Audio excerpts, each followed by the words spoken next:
Student BM English medium school Uday Mod Gangapur city. आज हम पढ़ेंगे क्लास सिक्स्थ। ये क्लास सिक्स्थ की इंग्लिश की बुक है। आज हम पढ़ेंगे सिक्स्थ क्लास का chapter number 2 Kunjamma, the story of Kunjamma. The little girl did not have formal lesson in music. She grew up surrounded by the sound of music. She hummed as she heard the notes of Nadaswaram from the nearby Meenakshi temple. She also hummed to the strength of Veena. Her mother played whenever the religious procession wound through the street. The player would stop on the way to play for. My earliest interest in music was focused on the raga. I would try to reduce the pipe as well as I could. My mother played and rehearsed all the time, no formal lesson, but I absorbed whole wealth by listening and humming with the veena. मतलब कंजम्मा जो है वो एक ऐसी लड़की की कहानी है जिसकी माँ जो ये टेम्पल मीनाक्षी टेम्पल यानी मंदिर होते हैं या गलियाँ होती हैं उनमें वीणा बजाया करती थी और वीणा के साथ मतलब थोड़ा भजन गाया करती थी। इसी को देख के कंजम्मा उनकी बेटी का सबसे पहले ध्यान मतलब गाने यानी सिंगिंग की तरफ गया, म्यूज़िक की तरफ गया। उनकी पहली गुरु उनकी माँ थी। उसी को देखकर उन्होंने सीखा कि कैसे गाया जाता है और कैसे वीणा माँ बजाती थी। जैसे फ़ोटो में उनकी माँ वीणा बजा रही हैं और वो गाया भी करती थी, थोड़ा थोड़ा भजन वगैरह मंदिर में गाया करती थी। तो उनकी पहली गुरु उनकी माँ ही थी। She also learned music for her first guru and from listening the great musician who visited her mother. उनकी पहली गुरु उनकी माँ ही थी। By gramophone records, Kanjamma would roll a piece of paper for the speaker of his master and sing into the 4 hours. This game became real when she accompanied her mother to Madras and cut her first disc. At the age of 10, the songs were sung in an impossibly high pitch. It was her first stage appearance. This happened even before she had 14. मतलब कंजम्मा के बारे में बता रहे हैं कि एक piece of paper होता है जिससे हम गोल गोल माइक बनाकर बच्चे अक्सर गाने के लिए या बोलने के लिए इस्तेमाल करते हैं। आपने भी बचपन में अक्सर ऐसा किया होगा। कुछ सालों के बाद उनका जो था ये सपना सचमुच में साकार हो गया था। जब वह मद्रास में थी तो उनका पहला स्टेज सॉन्ग अपीयर हुआ था जिसके बारे में उन्हें पता भी नहीं था और वो काफ़ी बड़ा स्टेज परफॉर्मेंस था। तो उनका जो ये रोज़ाना कुछ घंटे गाना बोलना, वह अपना खुद का ऐसा पाइप से माइक बनाकर घंटों गाया करती थी। तो उनका ये सपना साकार हुआ है। My first stage appearance when it happen I felt rather annoyed because I was young away my favourite game. मैं अपना फेवरेट गेम खेल रही थी, मेकिंग एंड पाइप। मैं अपना पाइप से बनाकर अपना फेवरेट गेम खेली थी। Someone keep me up and dust my hand and skirt. मतलब कोई आया और उसने मेरा हाथ पकड़ा, मेरे हाथ गंदे, मेरी स्कर्ट गंदी। कैरी मी, मुझे पास के स्कूल में ले गया जहाँ मेरी माँ वीणा बजा रही थी। वहाँ 100 से ज़्यादा लोग थे। वहाँ मैंने कपल ऑफ सॉन्ग गाया और बहुत सारी ऑडियंस ने मेरी तालियां बजाई। मैं सोच भी नहीं सकती थी कि मैं गंदी धूल में भरी हुई, मतलब उन्होंने अपना पहला स्टेज परफॉर्मेंस ऐसे दिया था। The audience was stunned at the sight of girl of 10 and like पादवी and blouse giving a complete solo. The visible proud mother accompanied her on the child shower stage first. She looked bright. Her voice is childish trouble, but no hesitation. She sang with a totally natural. The child proudly was MS Sublakshmi.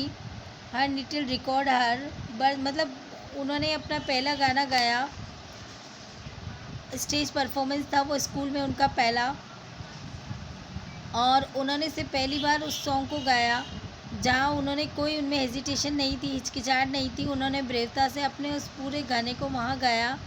उन्हें फिर वहाँ MS Subbulakshmi कहा गया। When she was older MS married, मतलब बड़ी हुई, उनकी शादी हो गई और she was definitely Raja ji had wide the connection to the journalist and word. जब वो थोड़ी ओल्डर हुई, when she was one she was older M S married, उनकी शादी हो गई सी राजगोपालचारी जी से। और सी राजगोपालचारी जो थे वे जर्नलिज्म थे, उनका फिल्मी करियर और मतलब उनके सब तरह के लोगों से रिलेशनशिप थे और पॉलिटिकल वर्ल्ड में भी उनकी काफ़ी पहचान थी। तो in the 30 most concern acted film it was not surprise amid with lovely voice and charming personality. M S जो थी उनकी लवली वॉइस बहुत लवली थी, उनकी पर्सनैलिटी चार्मिंग थी, तो उन्होंने फिल्मों को ज्वाइन कर लिया। और उन्होंने वो बहुत शाय थी और फिल्मों में अपने आप को बहुत अनकम्फर्टेबल महसूस करने लगी और बहुत शाय थी, तो उन्होंने सिर्फ म्यूज़िक को अपनाया। उन्होंने अपने जीवन काल में केवल 4 फिल्में की। The most memorable of this भक्त मीरा विच वाज ब्लेज इन 1945। जो भक्त मीरा उन्होंने की थी वो 1945 में रिलीज़ हुई और to give the all India as a musician, और वह ऑल इंडिया में म्यूजिशियन के तौर पे स्टैब्लिश हो गई। It is also mark the end of her film career. उन्होंने अपने फिल्मी करियर को वहीं एंड कर दिया। Raja ji advise the couple against any one the film perhaps though the silent image had acquired after film should be present, MS gave the film turn wholly concert music। उन्होंने अपना सारा कंसंट्रेशन फिर अपने music की तरफ कर दिया। 4 फिल्में करने के बाद MS ने अपना फिल्मी करियर बिल्कुल छोड़ दिया। After MS left film she met Mahatma Gandhi and sang bhajan of for him. फिल्मी करियर छोड़ने के बाद MS महात्मा गांधी से मिली, उन्होंने भजन खाया तो गांधी जी के उनका भजन सुनते सुनते आंखों से आंसू बहने लगे। गांधी जी ने जब उनका भजन सुना तो उनकी आंखों से आंसू आ गए। To sing a bhajan in one thing but she losing words on self to God is Gandhi ji observe. Gandhi ने जी ने देखा कि जब वह गाना गाती है तो अपने आप को पूरा उसमें समर्पित कर देती हैं। इन 1953 पंडित जवाहरलाल नेहरू प्रेसिडेंट और 1953 में जब पंडित जवाहरलाल नेहरू प्रेसिडेंट थे, he could not address the meeting after she had sung who am I Meera prime minister before a queen of song. मतलब जब नेहरू जी प्राइम मिनिस्टर थे, उन्होंने उनका गाना सुना तो उन्हें कहा कि संगीत की बहुत बड़ी रानी के सामने मैं एक छोटा सा प्रधानमंत्री हूँ। MS play a role in the spread of music the west hardly any one of the complex music system there he concert the burg festival United Nation change this. She traveled all over the world for concert from the prestigious Carnegie Hall concert the festival in India London in 1982। मतलब पूरे देश में उन्होंने अपने music के लिए वो famous हो गई थी और उन्होंने जगह जगह की यात्राएं करी, अपने म्यूज़िक को लोगों के सामने पेश किया। MS was not different from any other, मतलब MS कोई बहुत अलग नहीं थी लोगों से। South India mother and grandmother of thousand of people left her untouched she was and personal life even in the delicate lines of kolam she drew every day. In her acceptance speech on 31 August 1974 while receiving the Magasi Award, MS Subbulakshmi spoke of Indian music is beyond or at the end of diving common, she added।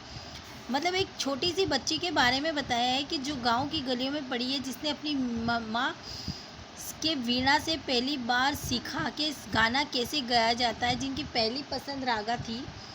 आज वो देश भर में अपनी छवि बना चुकी थी, जिनका मुख्य गेम था पाइप से अपनी माँ के पीछे गाना गाना।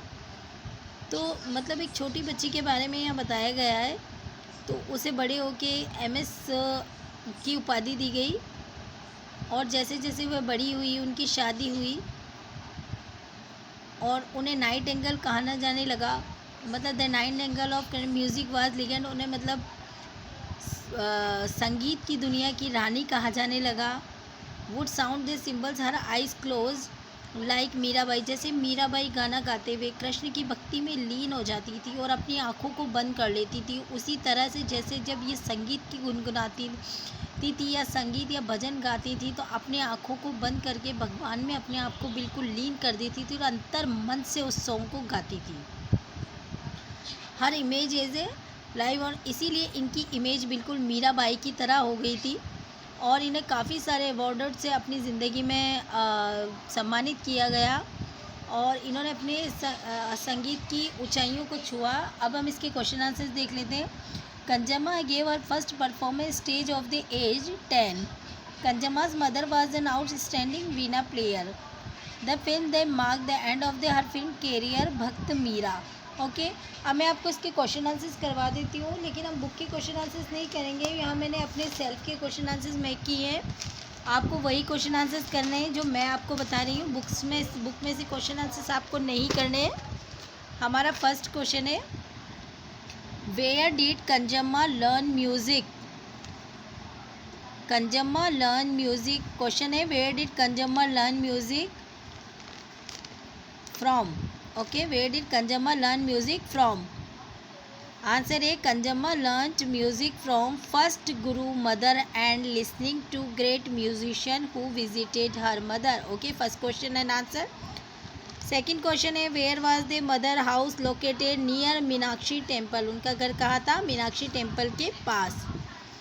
How does she describe her first solo performance? उन्होंने अपना सोलो परफॉर्मेंस कैसे डिस्क्राइब किया? आंसर है she describe that the audience was stunned at her first independent solo rect.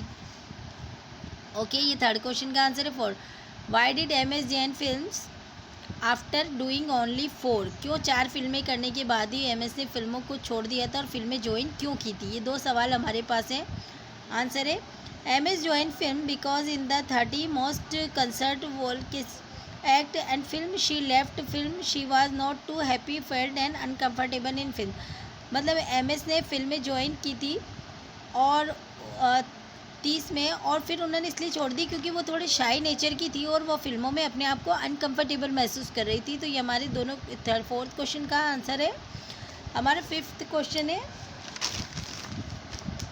What image does doing the film Bhakta Meera earn हर? मतलब भक्त मीरा से उन्होंने क्या इमेज बनाई थी? The lilies of Bhakta Meera created a value of appreciation as an Indian great musician. Okay, तो हमारे 5 question है जो इनको आप अपनी नोटबुक में करेंगे, बताएंगे, हमारे चैनल को सब्सक्राइब करेंगे। दूसरे स्टूडेंट्स को भी कोई प्रॉब्लम आ रही थी तो हमसे व्हाट्सएप पे कांटेक्ट कर सकते हैं। Have a nice day.